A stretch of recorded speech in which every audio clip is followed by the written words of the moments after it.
നമസ്കാരം, കർമ്മ ന്യൂസിലേക്ക് സ്വാഗതം. വരാനിരിക്കുന്ന ലോക്സഭാ തെരഞ്ഞെടുപ്പ് ബി.ജെ.പിയെ സംബന്ധിച്ച് കേരളത്തിൽ നിർണായകമാണ്.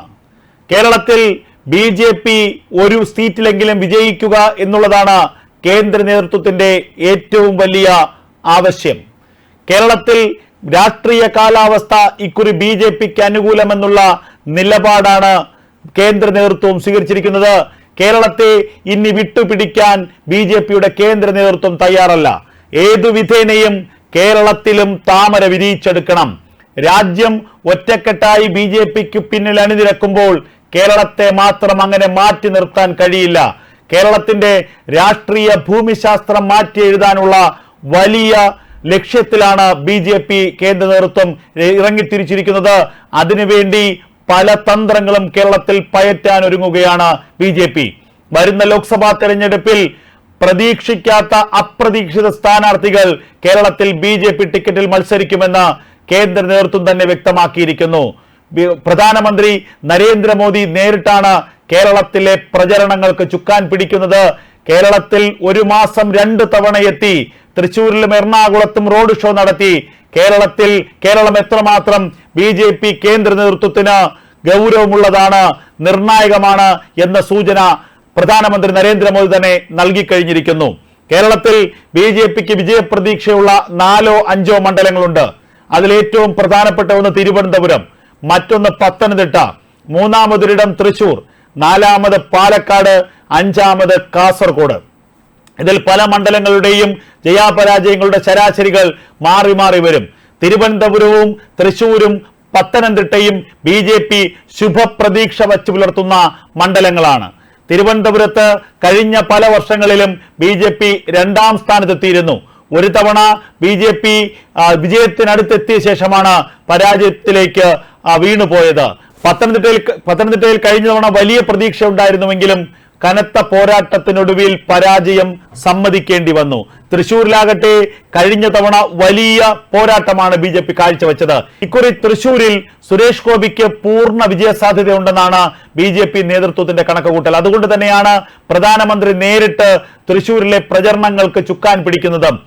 തൃശൂരിൽ സ്ത്രീശക്തി മോദിക്കൊപ്പം എന്ന പരിപാടി നടത്തിയത് തന്നെ ഒരു പ്രചരണത്തിന്റെ തുടക്കം കുറിക്കാനായിരുന്നു. റോഡ് ഷോയിൽ സ്ഥാനാർത്ഥിയായ സുരേഷ് ഗോപിയെ ഉടനീളം അദ്ദേഹം ചേർത്ത് നിർത്തി എന്നുള്ളതാണ് ഏറ്റവും പ്രധാനപ്പെട്ട കാര്യം.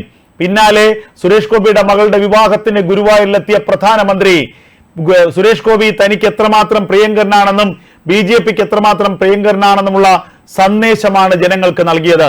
അത് ഒരു തരത്തിൽ അല്ലെങ്കിൽ മറ്റൊരു തരത്തിൽ തെരഞ്ഞെടുപ്പിൽ ഗുണം ചെയ്യുമെന്ന് നരേന്ദ്രമോദിക്കും ബി.ജെ.പിക്കും വ്യക്തമായി അറിയാം.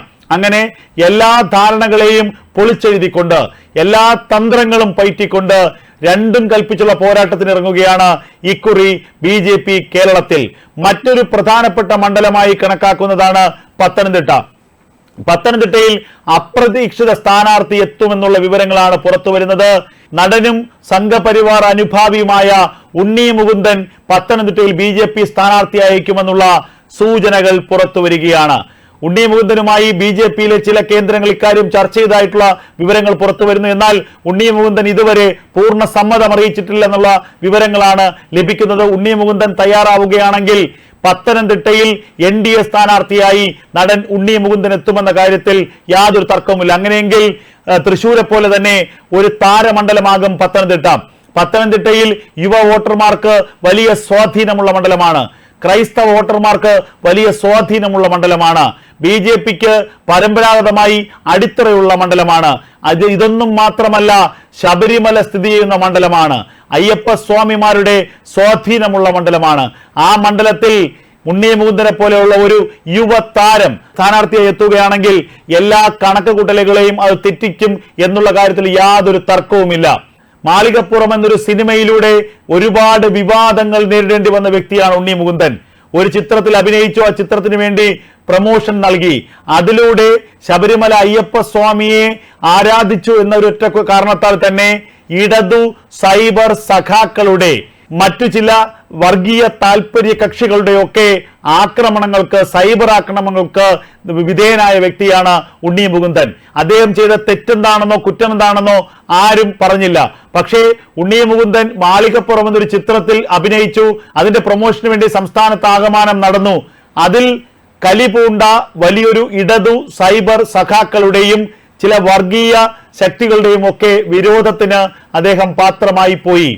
അതിനുശേഷം ഇപ്പോൾ അദ്ദേഹത്തിന്റെ മറ്റു ചില പ്രസ്താവനകളും ചിലർ വിവാദമാക്കുന്ന കാഴ്ച നമ്മൾ കണ്ടു. അയോധ്യയിലെ രാമക്ഷേത്രവുമായി ബന്ധപ്പെട്ട തന്റെ നിലപാടുകൾ അദ്ദേഹം തുറന്നു പറഞ്ഞു. താനൊരു ഹിന്ദുമത വിശ്വാസിയാണ്.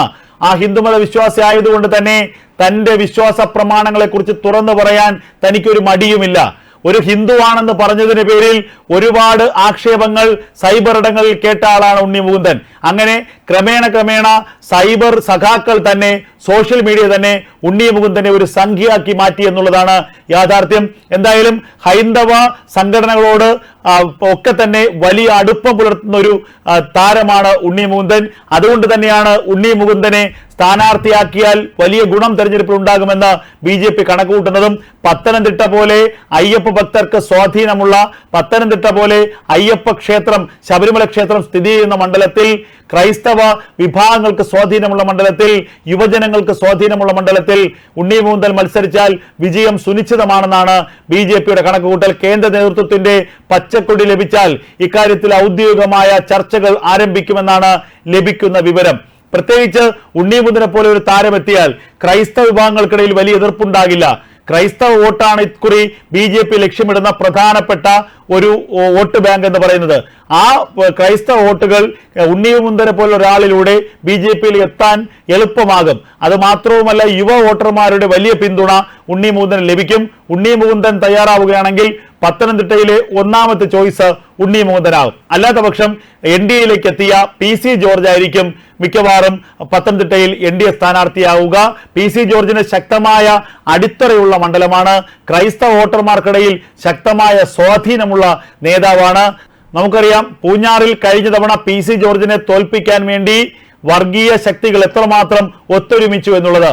പൂഞ്ഞാറിനെ കുറിച്ച്, പൂഞ്ഞാറിൽ നടന്ന രാഷ്ട്രീയ അന്തർനാടകങ്ങളെ കുറിച്ച് നേരത്തെ PC ജോർജ് പറഞ്ഞപ്പോൾ ഇത്രത്തോളം ഗുരുതരമായ സംഭവമാണ് അതെന്ന് ആരും വ്യക്തമാക്കിയില്ല. എന്നാൽ പിന്നാലെ പല ഘട്ടങ്ങളിൽ പൂഞ്ഞാറും അതിന്റെ അനുബന്ധ പ്രദേശങ്ങളുമായി ബന്ധപ്പെട്ട് ഉയർന്നു വന്ന ചില വിവാദങ്ങൾ, വർഗീയ ശക്തികൾക്ക് ശക്തമായ വേരോട്ടമുള്ള നാടാണ് എന്ന പോലീസിന്റെ തന്നെ റിപ്പോർട്ട്, ഇതൊക്കെ PC ജോർജ് പറഞ്ഞ കാര്യങ്ങൾ ശരിയാണ് എന്ന് പിന്നീട് തെളിയിച്ചതാണ്. എന്തായാലും PC ജോർജ് BJPയോടൊപ്പം അടുത്തു നിൽക്കുന്നു. PC ജോർജിനെ പത്തനംതിട്ടയിൽ സ്ഥാനാർത്ഥിയാക്കണമെന്ന താല്പര്യവും BJPക്കുണ്ട്. ഉണ്ണി മുകുന്ദൻ അല്ലെങ്കിൽ PC ജോർജ് ആയിരിക്കും പത്തനംതിട്ടയിലെ BJPയുടെ സ്ഥാനാർത്ഥി. PC ജോർജ് എത്തിയാൽ BJP വോട്ടുകൾ കൃത്യമായി വീഴും, ക്രൈസ്തവ വോട്ടുകൾ PC ജോർജിലേക്ക് എത്തിച്ചേരും. അങ്ങനെയെങ്കിലും അങ്ങനെ ആയാലും വലിയ മത്സരം, വലിയ കനത്ത പോരാട്ടം കാഴ്ചവെക്കാൻ കഴിയുമെന്നാണ് BJPയുടെ കണക്കുകൂട്ടൽ. എന്തായാലും കേരളത്തിൽ ഇക്കുറി 1-2 സീറ്റ് നേടണമെന്ന വലിയ ലക്ഷ്യത്തോടെയാണ് BJP പ്രവർത്തനം മുന്നോട്ട് കൊണ്ടുപോകുന്നത്. പരമ്പരാഗത വോട്ട് ബാങ്ക് രാഷ്ട്രീയത്തെ കേരളത്തിലെ ജനങ്ങൾ തിരസ്കരിച്ചു എന്ന് BJP സംസ്ഥാന അധ്യക്ഷൻ K സുരേന്ദ്രൻ തന്നെ പറഞ്ഞത് ഇതൊക്കെ മുന്നിൽ കണ്ടുകൊണ്ടാണ് സ്ത്രീ വോട്ടർമാരെയും ക്രൈസ്തവ വോട്ടർമാരെയും പൂർണ്ണമായും BJPയിലേക്ക് അടുപ്പിക്കുക. ക്രൈസ്തവ വോട്ടർമാരുടെ വലിയൊരു ശതമാനവും സ്ത്രീ വോട്ടർമാരുടെ ശക്തമായ പിന്തുണയും ഉണ്ടായാൽ കേരളത്തിൽ അത്ഭുതങ്ങൾ കാട്ടാനാകുമെന്നാണ് BJPയുടെ കണക്കുകൂട്ടൽ. അത്തരത്തിലുള്ള ലക്ഷ്യത്തോടു കൂടിയാണ് തെരഞ്ഞെടുപ്പ് തന്ത്രങ്ങൾ ഒരുക്കി BJP മുന്നോട്ട് പോകുന്നത്. ഒരിക്കൽ കൂടി വ്യക്തമായി പറയാം, കേരളത്തിൽ ഇക്കുറി BJP ടിക്കറ്റിൽ, NDA ടിക്കറ്റിൽ അപ്രതീക്ഷിതരായ സ്ഥാനാർത്ഥികളെത്തും. സമൂഹത്തിൽ ഉന്നത നിലവാരത്തിലുള്ള, സമൂഹത്തിൽ സ്വാധീന ശക്തിയുള്ള, സമൂഹത്തിന് മാതൃകാപരമായ പ്രവർത്തനങ്ങൾ കാഴ്ചവെച്ചിട്ടുള്ള ബഹുമാന്യരായ വ്യക്തികൾ BJP NDA ടിക്കറ്റിൽ ഇക്കുറി മത്സരിക്കുമെന്ന കാര്യത്തിൽ ഒരു തർക്കവുമില്ല. ചിലപ്പോൾ അത് നമ്മൾ പോലും പ്രതീക്ഷിക്കാത്ത അപ്രതീക്ഷിതമായ തന്ത്രങ്ങളായിരിക്കും BJP ഒരുക്കുക. എന്തായാലും വിജയപ്രതീക്ഷയിലാണ് BJP. ഇക്കുറി ശക്തമായ പോരാട്ടം സംസ്ഥാനത്ത് കാഴ്ചവെക്കാനാകുമെന്ന് BJP കരുതുക തന്നെ ചെയ്യുകയാണ്.